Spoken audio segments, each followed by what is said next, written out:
Andy, how you doing? I'm very good. Good mood tonight? Yeah. You just spilled water all over yourself. Well, the old dribble cup worked. Drunk again, as always. You excited for the show? Ready to go? Excited. Good show. We have a very good one, actually. There's just something I thought I should talk to the audience about first, before we really got rolling. I'll wait here. Well, this involves you, too, because you know, okay. you're intimately aware with the workings of this show. Well, somewhat. You know, I don't like to pay attention very closely. Yeah, okay. We know. Yeah. You know, folks, as much as we try to treat our celebrity guests nicely here at the show, and Andy will back me up on this, sometimes something happens during an interview or behind the scenes, and somebody will get a little bit upset with us. It's happened a few times over the years, and it's inevitable, right? Yeah, I mean, we're human beings, you know, and, well, I mean, it's only happened a few times, but when it does, it's awkward. It can be a little unpleasant and awkward, it's unpleasant. Right, thank you. And when this happens, folks, I always make sure that an apology gets written by me or someone on the show so we can smooth over any hurt feelings. It's kind of a nice gesture, and also, we need these celebrities to come and do the show so that we can get our, checks in the mail, right? Right, exactly. If we had, like, a never-ending list of celebrities, we'd never write any apology letters. Exactly, but we have to sort of play the game a little bit. Thank you for being so brutally honest.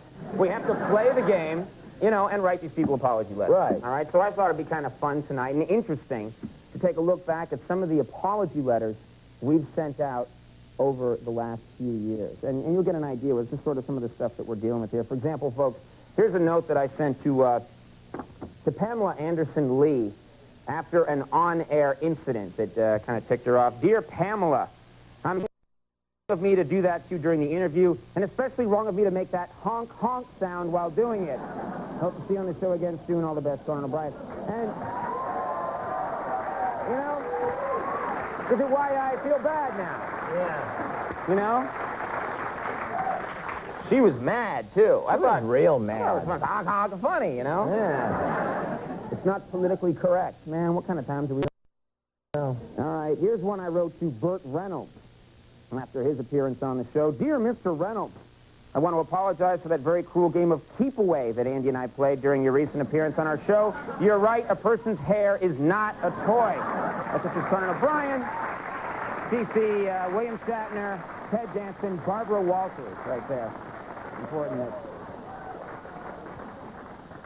Now, here's one that unfortunately, ladies and gentlemen, I had to write to Divine Brown last summer, and I wish I hadn't, didn't have to write this one, but here we go. Dear Ms. Brown, the audition you were asked to perform to be on our show was unauthorized and highly irregular. In fact, Max Weinberg is only the music director and band leader for Late Night and has nothing to do with the booking of guests. Sincerely, Conan O'Brien. Max, why?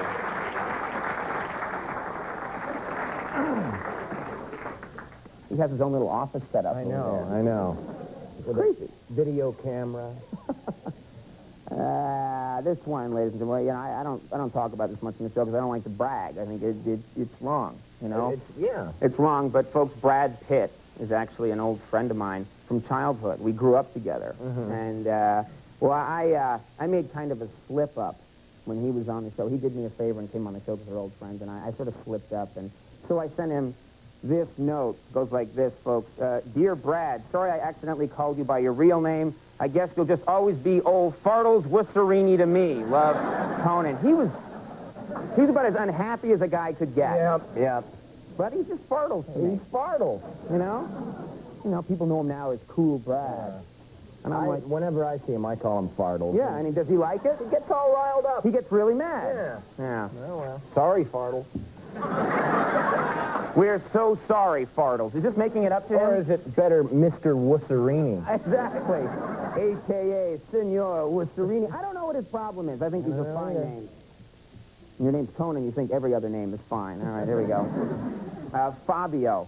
All know Fabio. He was a little upset with me after a recent appearance. So I dashed off a little note to him to try and mend things. Here it goes. Dear Fabio, I want to apologize once again for implying that you and male models in general are stupid. I apologize during our interview, but you may not have heard me as you seemed distracted by a shiny metal object on my desk. Sincerely, Conan O'Brien. And,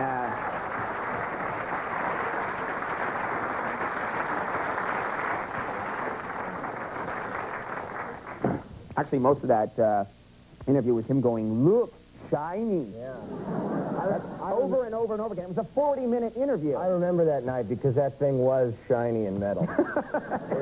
You have the same problem. We've always known. All right. There was a really strange incident, very strange incident for anyone who saw it, when Martha Stewart was on the program. And I felt like I should say something to her. So I wrote a note. Dear Martha, I'd like to apologize for throwing up on the air after tasting your cinnamon peach cobbler. I'd also like to thank you for the quick and efficient way you cleaned up the mess. You must really love peach cobbler. Yours, Conan O'Brien.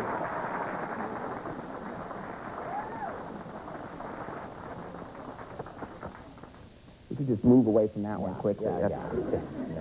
Next one. You ready for it? Next. Okay, here we go. Here's a quick note that actually I sent to Dr. Ruth following an unfortunate incident on the show. Dear Dr. Ruth, sorry I stepped on you. The yelping sound still haunts me. Your friend, Conan O'Brien. And it does, too. That yelping sound, I wake up in the middle of the night in a cold sweat. It's shocking. You're not there. What are you talking about? Oh, it's shocking to me that you would. There you go. Oh, my God. What a mismatch of assorted mush.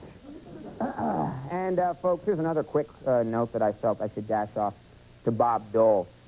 Dear Mr. Dole, I apologize for all the jokes implying that thou art old. Please do not smite me. Respectfully, Conan O'Brien.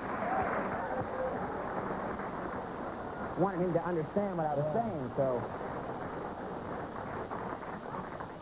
Now, Kathy Lee Gifford, she was so mad at us after she appeared on the show. Really mad. So I tried to calm her down with this apology note. I hope it worked. Dear Mrs. Gifford, I'd like to apologize for the rude and unprofessional treatment you received from the staff of our show's daycare center. Please try to understand they only drove you off with torches because they felt that children's lives were in danger. Sincerely, Conan O'Brien.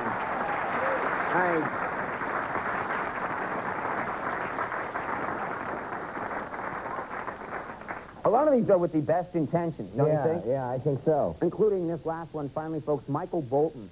He was here at the show. Why are people giggling now? Michael Bolton was here once, and I felt kind of bad afterwards, so I sent him this apology right here. Dear Mr. Bolton, first of all, I really did appreciate the autographed CD you gave me, and I'm sorry if you misinterpreted my actions when you saw me encase your CD in lead, attach it to a cable, and lower it to the center of the earth, all the while shouting, away, away, foul turd. I swear, I was merely storing it for safekeeping. I don't understand. I would think that would patch things up. No kidding. But no, still mad. All right, so here's the plan, folks. We're going to do a quick commercial break. When we come back, we'll try and offend more celebrities when Norm Macdonald shows up. So stick around. He'll be here in just a second.